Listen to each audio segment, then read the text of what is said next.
समस्त संकटों को टालने वाला है, आत्मशक्ति को बढ़ाने वाला है। वह नाद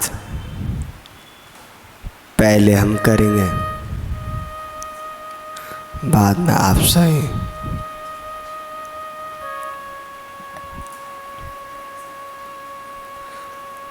ओम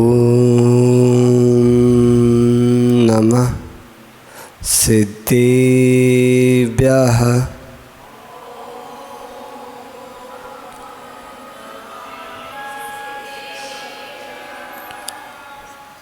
णमो चेड़ाणम। जय बोलिए जिन शासन नायक श्री महावीर भगवान की, परम पूज्य प्रातः स्मरणीय आचार्य भगवान गुरुदेव श्री वसुनंदी मुनिराज जी की, अहिंसा में विश्व धर्म की, मुनि श्री संयमानंद महाराज जी की, बोले परम पूज्य मुनि श्री 108 शुभानंद जी महाराज की जयकारा जिनदेव का।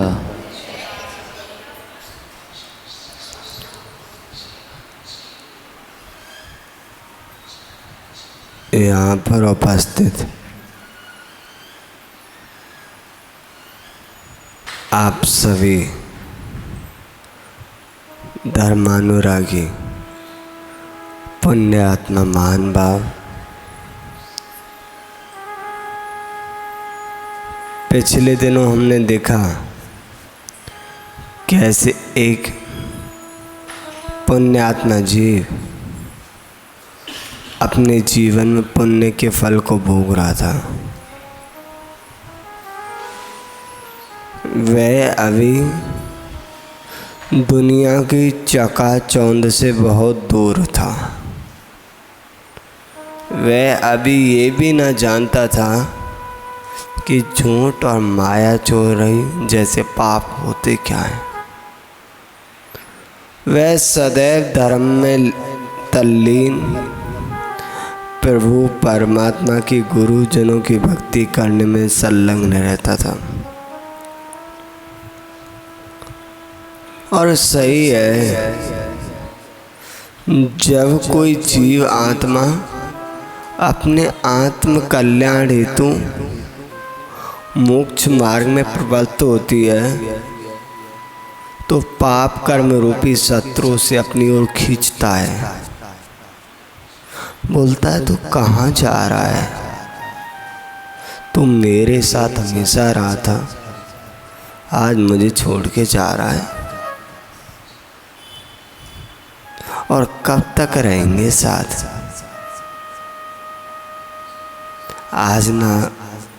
आज नहीं तो कल तो जाना ही पड़ेगा। कहने को तो सब अपने होते हैं, कहने को तो सब अपने होते हैं, लेकिन जब सच में आती है ना मुसीबत तो बस सब सपने होते हैं। जैसे सपने कभी अपने नहीं होते ना, ऐसे जब मुसीबत आती तो कोई अपना नहीं होता। स्वयं को ही उन परिस्थितियों से जूझना पड़ता है, संघर्ष करना पड़ता है और उनको हरा के उस मुकाम तक पहुंचना पड़ता है जहाँ की किसी ने कभी परिकल्पना भी ना की हो। बहुत सारे ऐसे जीव हैं जो पहले क्या थे, उन्होंने मोह को नाश करके, वैराग्य को धारण करके संन्यास ले लिया।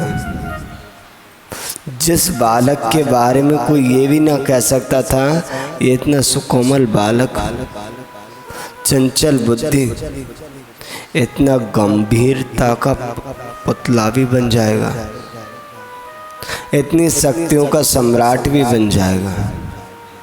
लेकिन समय बहुत कुछ सिखा देता है, जिसे ना इंसान सिखाते हैं ना पुस्तक सिखाती है, उसे समय सिखा देता है। महान बाप, कल देखा वह बालक व्यापार करके आया और साथ में क्या लाया? 4 अर्ध जली लकड़ी। यानी कि ऐसा लगता था वो किसी तखत आदि के पाए होते ना। और उसकी माँ ने वो पाए लेके सोचा चलो पुत्र पहली बार व्यापार करके आया है, इनको अपने पास रख लूँ, इनको धो लूँ। उस माँ ने उन पायों को लिया और उनको अपने हाथों से धोने लगी। कुछ जली हुई लकड़ी का भाग धोते समय टूट के गिर गया और जैसे वह लकड़ी का टुकड़ा टूट के गिरा तो उस पाई के अंदर से बहुमूल्य रत्न गिरने लगे। चारों पायों को तोड़ के देखा तो रत्नों का ढेर लग गया और वो कोई सामान्य रत्न नहीं थे, दिव्य रत्न थे, नव निधियों से परिपूर्ण, माना कि जैसे देवों के द्वारा ही उत्पन्न। और उसमें से निकला एक प्रशस्ति पत्र प्रशस्ति जिसमें कुछ लिखा था। क्या लिखा था उसमें? कोई दिव्य शक्तियों के बारे में लिखा था या अन्य कोई खजाने के बारे में लिखा था या कोई अशुभ समाचार लिखा था जिसके घर में पाए जाएंगे उसके घर में कोई घटना घटने हो। और जैसे ही उस सेठानी ने उस पत्र को बाँचा तो वह उस पत्र को पढ़ के प्रसन्न चित्त हो गई। उस पत्र में उन रत्नों का रहस्य लिखा था। ये रत्न इस पाए में कैसे आए? ये रत्न इस पाए में कैसे आए और इसी घर में क्यों आए? क्योंकि जिस जीव का जहाँ पे पुण्य होता है ना, वो कहीं चले जाए उसके पुण्य के फल को कोई छीन नहीं सकता। और जिसके पाप का उदय है उसे तुम कितना भी देना चाहो वो भोग ही नहीं पाएगा। और पुण्य और पाप ऐसी दो चीज़ हैं, ये किसी भी संसारी प्राणी के कर्म उदय में आ सकती हैं, चाहे हम ही क्यों ना हो।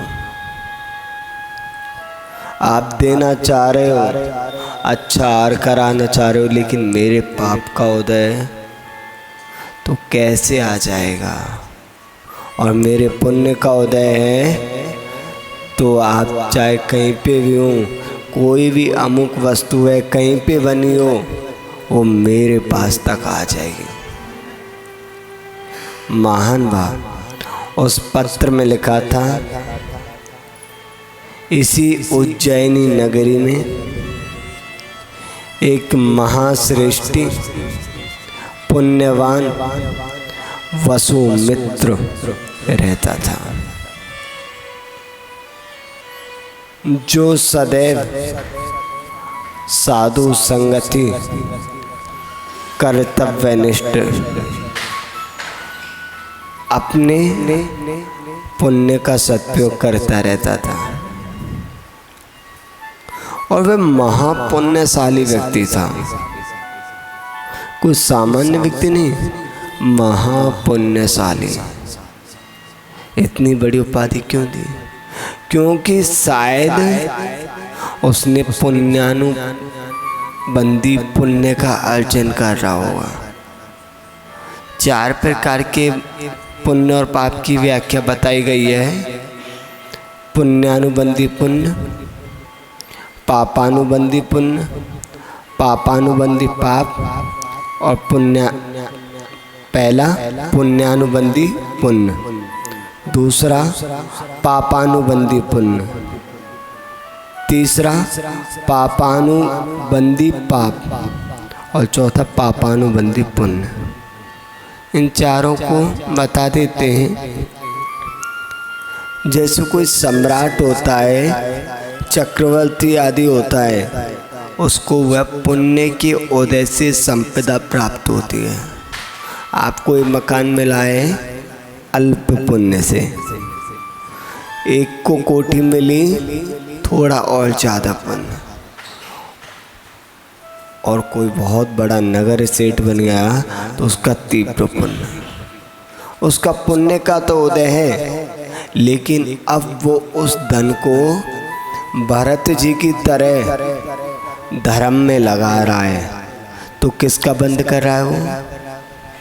पुण्य का। तो ये हो गया पुण्यानुबंधी पुण्य। दूसरा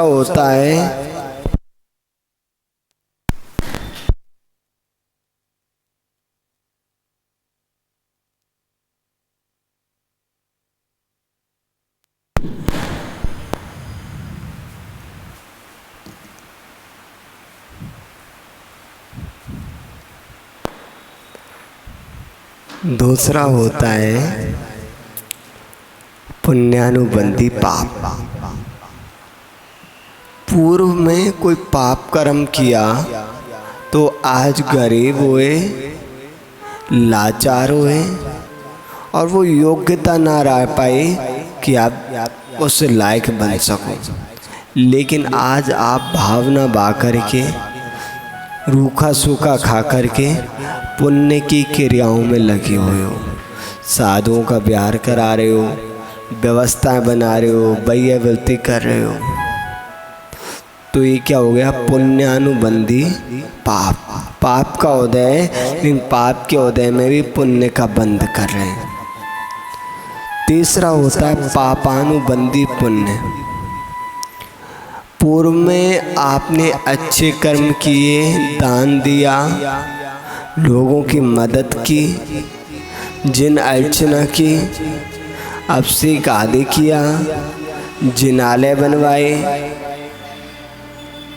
वसत का दान दिया, अन्य पुण्य की क्रियाएं की, तो उसके फल से आज आपको प्रचुर मात्रा में धन की प्राप्ति हो गई। लेकिन उस धन का आप दुरुपयोग कर रहे हो। कोई गिलासों में उस धन को लुटा रहा है, कोई विलासों में यानी कि वस्त्र आदि में, कोई गिलासों में, कोई विलासों में, भोग भोगनों में, कोई लिबासों में इस धन को व्यय कर रहा है, तो वो किसका बंद कर रहा है? पाप का बंद कर रहा है। तो ये हो गया पापानुबंधी पुण्य। पाप का बंध और पुण्य का उदय। और चौथा होता है पापानुबंधी पाप। पहले पाप कर्म किया तो आज मछुआरा आदि बना, भिखारी बना, लूला लंगड़ा बना, काना बहरा बना, और फिर भी पाप की क्रियाओं में लगा हुआ है।